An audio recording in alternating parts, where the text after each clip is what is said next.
नमस्कार साथियों, गौरव ज्ञान धारा में आप सभी का स्वागत है। और अब आप लोगों के लिए आरबीएससी की ये क्लासें नियमित रहेगी। और भाई साहब, मैं आप लोगों को ये बहुत अच्छी तरीके से विश्वास दिला सकता हूं, करें शुरुआत बढ़िया ध्यान से और ध्यान लगा के पढ़ना, सुनना और बाद में नोट्स बना लेना इसके, क्योंकि भाई साहब ये तो आप लोगों के बहुत काम की क्लासें हैं। ठीक है टाबरो, देखो अब देखो सब पहले अब आप क्लास मत है। सबसे पहले अपने दिमाग में क्या आता है, जैसे ही गुहिल अपने दिमाग में आता है तो अपने दिमाग में क्या आता है, ये कहाँ का वंश है, ये मेवाड़ का वंश है। ठीक है, अब मेवाड़ के गुहिल, सिसोदिया, अब सिसोदिया बाद में बने हैं, पहले गुहिल नाम क्यों पड़ा, सिसोदिया क्यों पड़ा, मैं सारा ही कंसेप्ट आप लोगों के एक बार क्लियर कर देता हूं। सबसे पहले तो देखो कि ये मेवाड़ है, ये मेवाड़ नाम क्यों पड़ा। ये मेवाड़ जो है यहाँ पे इसके बहुत सारे नाम है। इसे पहले मेदपाट के नाम से जानते थे। क्या नाम से जानते थे? मेदपाट। इसे प्रागपाट भी कहा जाता था। क्या कहा जाता था? प्रागपाट। ये सीवी कीवी जनपद के अंदर आता था। किसके अंदर आता था? ये सीवी कीवी जनपद के अंदर आता था। सीवी कीवी जनपद के अंदर आता, जिसकी राजधानी क्या होती थी? राजधानी होती थी मध्यमिका। राजधानी का नाम क्या था? मध्यमिका।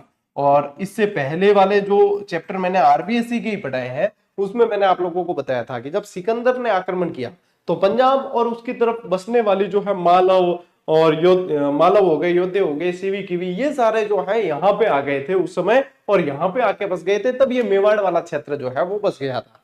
ठीक है, ये मेवाड़ वाला क्षेत्र तब बस गया था। अब देखो मेवाड़ के अंदर आप लोगों को ये पूछेंगे कि जैसे मेवाड़ के अंदर कौन सा वंश है? गुहिल वंश है। कौन सा वंश है? गुहिल वंश का शासन रहा है मेवाड़ के अंदर। इन्हें ध्यान रखना हिंदुआ सूरज के नाम से जानते थे। इन्हें क्या कहा जाता था? हिंदुआ सूरज कहा जाता था। ठीक है, हिंदुआ सूरज के नाम से जानते थे।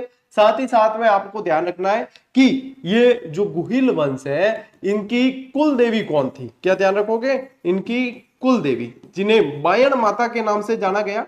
क्या कहा गया? बायण माता के नाम से जाना गया, जो अपन कहते हैं आम बोलचाल की अपन भाषा में कहते हैं बाण माता जी।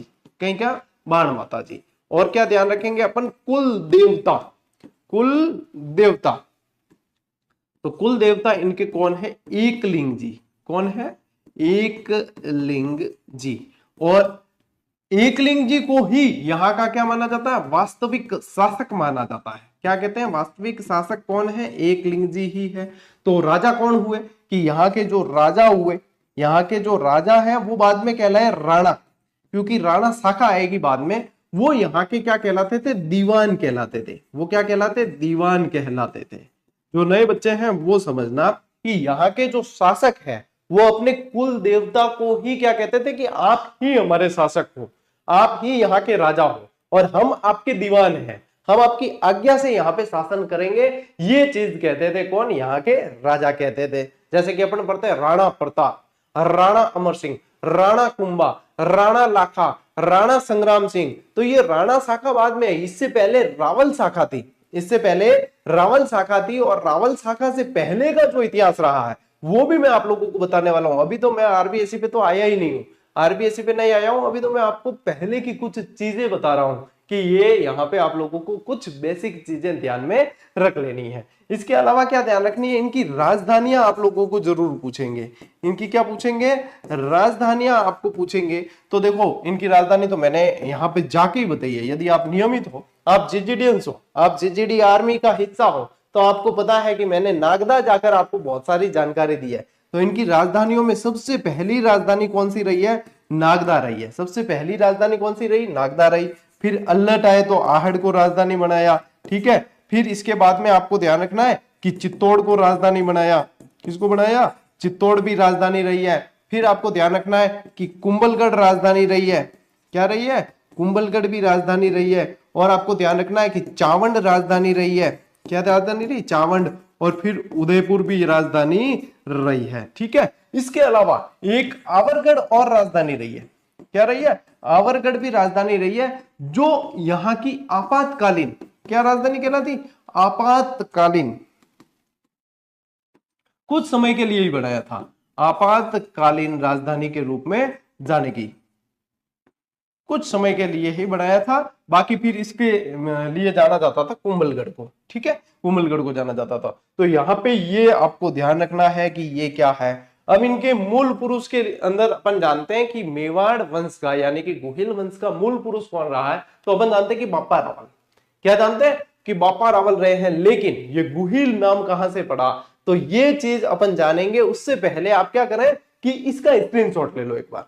ये क्या है, ये बेसिक चीज है आप लोगों के, तो इसका स्क्रीनशॉट ले लो, फिर मैं आपको बताता हूं आगे कैसे क्या हुआ। अच्छा, इसमें चित्तौड़ तो आ गया, ठीक है, मैंने सोचा चित्तौड़, हाँ चलो ठीक है।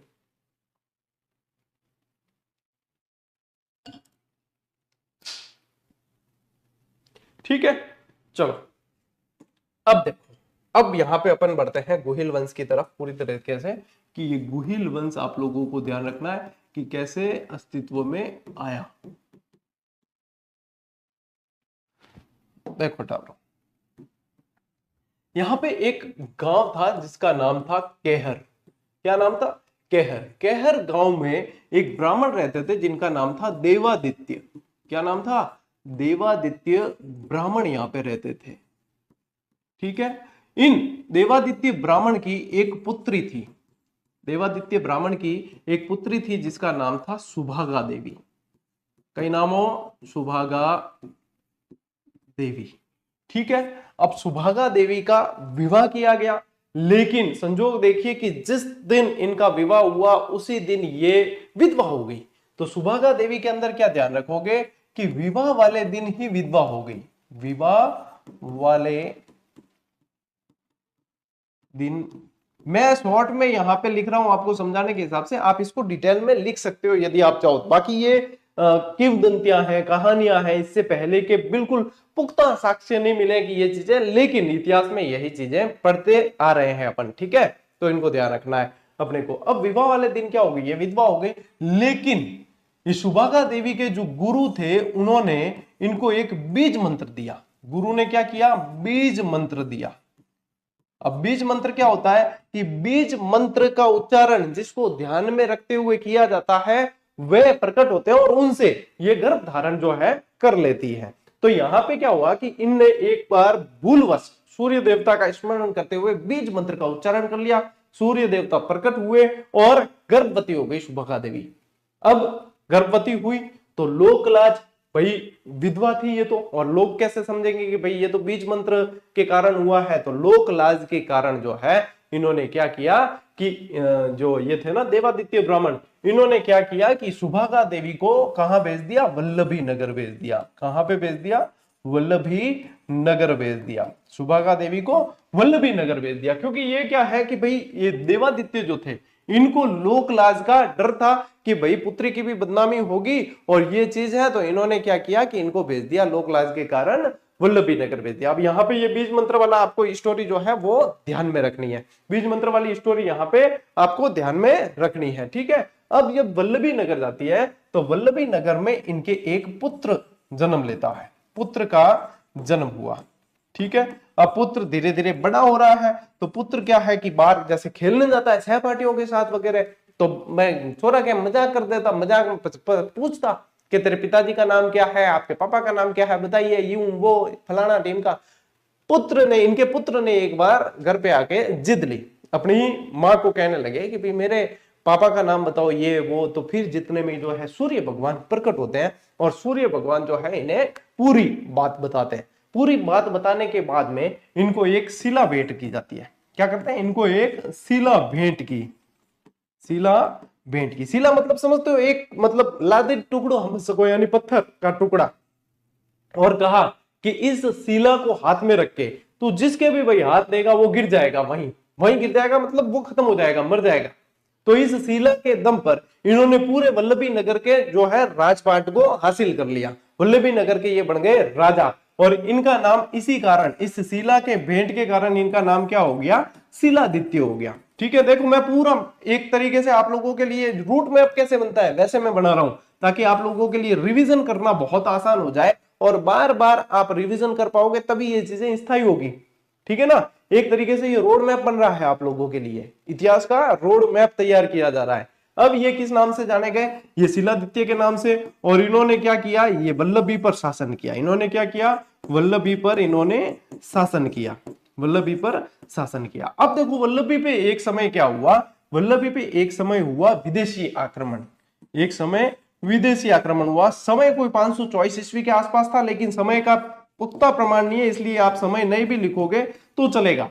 अब वल्लभी पे जो विदेशी आक्रमण हुआ उसमें शिलादित्य मारे जाते हैं। यहाँ पे इसमें क्या होता है, शिलादित्य की मृत्यु होती है। विदेशी आक्रमण, और यहाँ पे आपको क्या ध्यान रखना है कि शिलादित्य की होती है मृत्यु, शिलादित्य की मृत्यु हो जाती है। इसी समय इनकी पत्नी, अब यहाँ पे मैं फिर देखो रूट मैप बना रहा हूं, तो यहाँ पे क्या ध्यान रखना है कि शिलादित्य की पत्नी, शिलादित्य की पत्नी जो थी उनका नाम था पुष्पावती। क्या नाम था, पुष्पावती।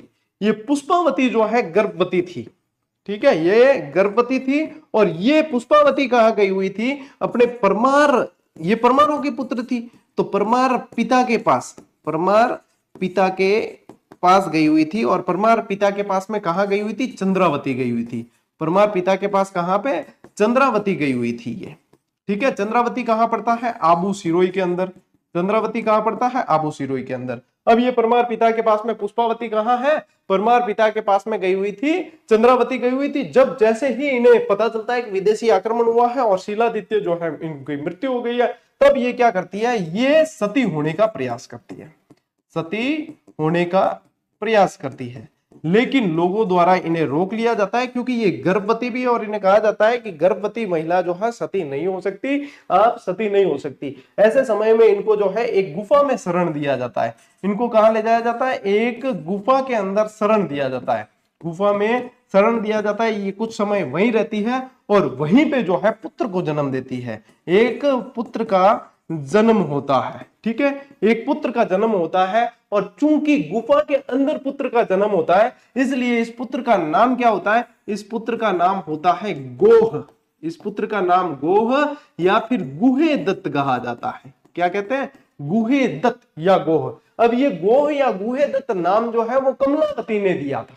ये नाम किसने दिया, ये कमलावती ने दिया। और कमलावती कौन है वो भी मैं आप लोगों को बताता हूं, लेकिन ये रूट मैप समझ आ रहा है कि किस तरीके से आगे बढ़ना है। ये ऐसे बढ़ना है आगे, देखो जिस जिस तरफ मैंने एरो किए हैं वो अब आपके दिमाग में स्टोरी पूरी घूमेगी, स्टोरी तो घूमेगी, लेकिन आपके पास में हिस्ट्री की क्लास का रोड मैप है, आपके पास हिस्ट्री की क्लास का रोड मैप है। ये सारी चीजें आरबीएससी 10वीं की किताब में नहीं दी हुई, लेकिन अब बताइए ये चीजें पढ़नी तो जरूरी है, ये चीजें पढ़नी तो जरूरी है, तभी तो अपना भैया बेस बनेगा ना ये चीज पढ़ने का। तो ए टावरों ए भी पढ़नी जरूरी है। अब इंगोत है, स्क्रीनशॉट लो एक बार, बढ़िया तरीके रोड मैप है कि बताओ अभी तो भी लागे क्या, हाँ भी कटे पढ़ाई हुई है, ठीक है। तो लो रोड मैप,